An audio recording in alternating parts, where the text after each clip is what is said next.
Questions, please raise your hand for the microphones. Well, we're excited to be able to host a regional once again, and it's a tremendous field with Clemson, Coastal, and Manhattan. It's going to be exciting. I know the attendance is going to be great, and we're looking forward to going out and hopefully playing some great baseball this weekend. Questions? David. Ray, who gets the ball tomorrow, and could you give us a Forrest Kumis update? Colby Holmes will be at starter tomorrow versus Manhattan. And Forrest Kumis has been on the mound a couple times this week. He feels pretty good. Coach Myers is pleased with where he is, so he will be activated. Yeah. Ray, what do you know right now about Grayson's potential status for next weekend? Should you guys advance? Maybe, I don't know how you know how the surgery might have gone, if you've done it already, or just the severity of that injury. Yes, he did have surgery. I guess at 7 a.m. this morning, I guess he hurt himself probably at 4:30 yesterday. Our doctor jumped on top of it and got him in this morning at 7 a.m. I think he came out just before 8. I got a call, and it was a lateral meniscus tear, bucket handle variety. He did well. He should respond quickly. If we're fortunate enough to advance, he will probably be activated next weekend. Will he be able to catch? Unlikely. But his prognosis is rehab tomorrow, and you can go as you can tolerate the pain. So we're certainly going to miss him this weekend. We hate that accident happened yesterday, but the good news is he should bounce back rather quickly. He was taking batting practice. It was an inside pitch. I was actually throwing, and he kind of took a swing, maybe a check swing, and his hips rotated, and apparently his cleat got stuck. That's the only thing that we can figure happened. I talked to him last night, and I asked him, I said, do you really know what happened? He said, I'm not sure, and that was the only thing we could come up with, that his hips rotated, but his foot didn't, so it caused the pressure on the knee and caused the tear. Ray, can you kind of maybe compare and contrast Dante Rosenberg with Grayson?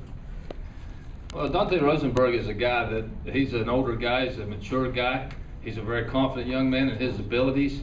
I think the games that he started, 15 games he started, we're 11-4 in the games he's been a starting catcher.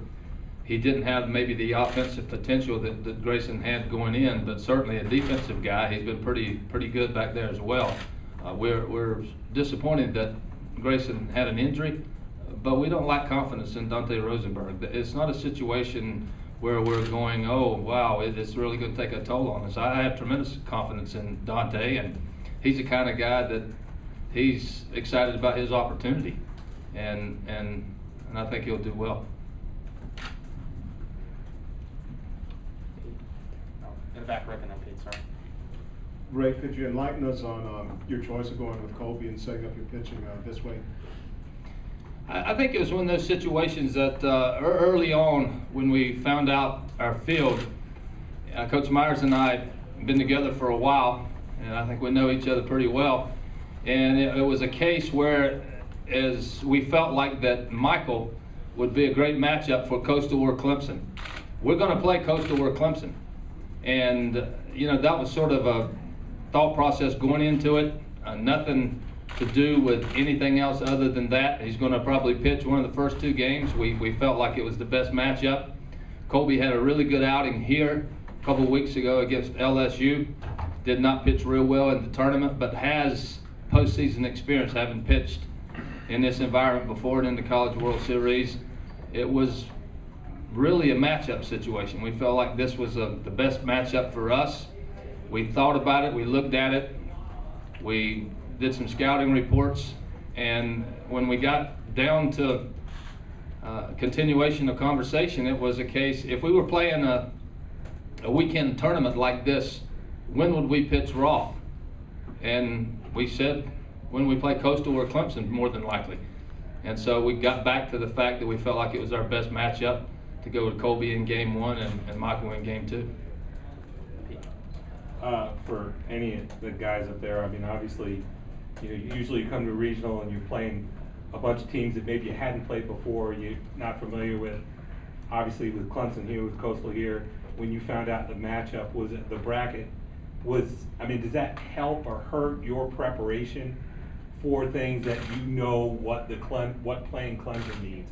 You had a hotly contested series with Coastal a couple of years back to get to the World Series. Does that help, hurt preparations, and take away from any of it? I don't think we look at it like that. Mostly, we were just really excited. It's going to be probably the best atmosphere in college baseball this weekend. You're not going to be able to beat it anywhere, and we were excited to be playing in an atmosphere like that. Daryl? Ray, any decisions yet on who would be your third guy? Has Forrest shown you enough that it could be him, or Jordan obviously would be the other option, I guess? Yeah, I don't know.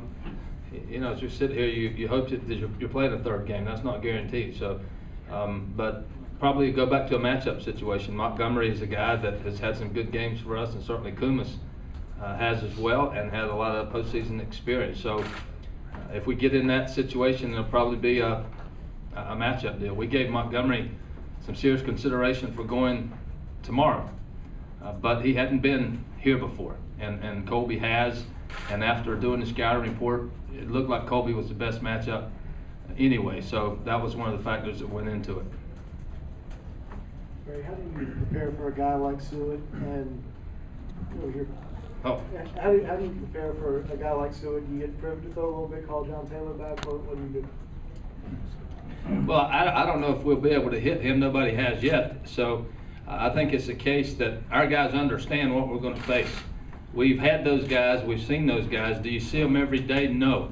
And that's one of the reasons I think guys like Seward are so good. It's unusual. It's unorthodox. It's not normal. And that's why it's so effective. But the young man is thriving. I've watched some tape on him. I think he got his first start of the year about a month ago down in at TCU. And I looked at that box. He was great in relief. Our guys understand it. Whether we'll be able to go up there and do anything or not, that's the challenge. He's given up, 25, 23 hits, less than innings pitched. He's really good. He's going to throw it in the strike zone and tell you good luck. But he's been really good. I think it's, as much as we want to win tomorrow, I think it's a great story for college baseball. What he's been able to do with the innings he's pitched and the success, 11 wins this year, very, very impressive. We've talked about it a little bit. I'm sidearm anyway, and I dropped down a little bit more so those guys could get a look. But who knows? It's about going out and performing. David, Brad, and then Mark. Ray, could you give us a bit of an update on Evan Beal? I think he was sick this morning. Yeah, he was sick yesterday. Came in yesterday, and I don't know if he has a virus or what he has, but he went and got an antibiotic yesterday. Came in this morning for practice, and then Brainerd sent him home and told him you get you a couple of days of rest and see if you can turn the corner. But hopefully it's just a 24, 48-hour deal with him. Brad. Michael talked earlier about the atmosphere and how big this is going to be for all three of you. You've all been in these kind of situations, these pressure-packed moments. What are you going to tell some of these young guys on how to handle it? There's so many freshmen on this team. What can you relay to them? I'll just tell them to play the game. It's you can't imagine a better situation that we're in. To go out there and just play baseball and have a lot of fun. And that's what I tell the guys every day. Just like Mike said, you just gotta enjoy the moment. Every chance you get, you gotta try to thrive through it and have fun. Same thing like they said, we play in the SEC, so these guys are used to big atmospheres, big game type situations. So, it's the same game we've been playing all year, same game you've been playing your whole life. So just go out there and we're prepared for it, and hopefully, we can just put a good game together. In the back, Mark. Michael, with the winning streak in the NCAA tournament from last year and the amount of success you guys have had here in Columbia, does that enter in at all? As far as pressure or confidence, either way? I hadn't even thought about that actually until you mentioned that, but that's pretty cool, and hopefully extend it, I guess. Going back to the intrigue of having the three in-state teams here, what was your first reaction when you saw the draw and saw that the three South Carolina teams would be together? Well, my first reaction was, they only want one team coming out of here. I mean, that's, I think if you go back at the history and the tradition that Coach Gilmore's established at Coastal, they could go somewhere and win. Clemson certainly has a proven track record. They can go somewhere and win. We've been able to win. Well, they're only getting one now because they've suffocated us a little bit here. You know, I think it's fine. I know you can say, well, we would prefer not to have this field. Maybe those coaches feel the same way. It is what it is. College baseball, you don't go 1 versus 64 and 2 versus 63. It's regional. So when we knew we were hosting, it was almost a given. We were going to get the College of Charleston, or we were going to get Coastal. It was going to happen. We were going to get Clemson, or we were going to get Georgia Tech, based on the prognostication of the field. And that's kind of what the way it shook out. You know, you're never sure about the 4, but it is what it is. It's a regional, it's NCAA, but it's not a true pairing, it's a regional pairing. And it's kind of been that way for years. Michael, has Dante caught you at all this year? I know you mentioned you guys are pretty close. How much do you think that'll help with the rapport, even if he hasn't caught you? And what have you kind of talked to him about since last night, since he found out that he's been moved out? Well, Dante has not caught me in a game yet, but he catches most of my bullpens, you know, in hopes that he will one day. And, you know, so I guess Saturday will be the day for him. Dante and I are very close. And, you know, I think, you know, it's an unfortunate situation with what happened with Grayson yesterday, but, you know, in the postseason, somebody always has to step up.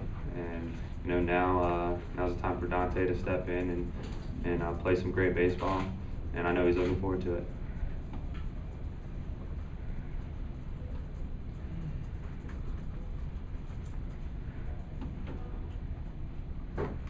Well done. Any other questions for coaches or the student athletes?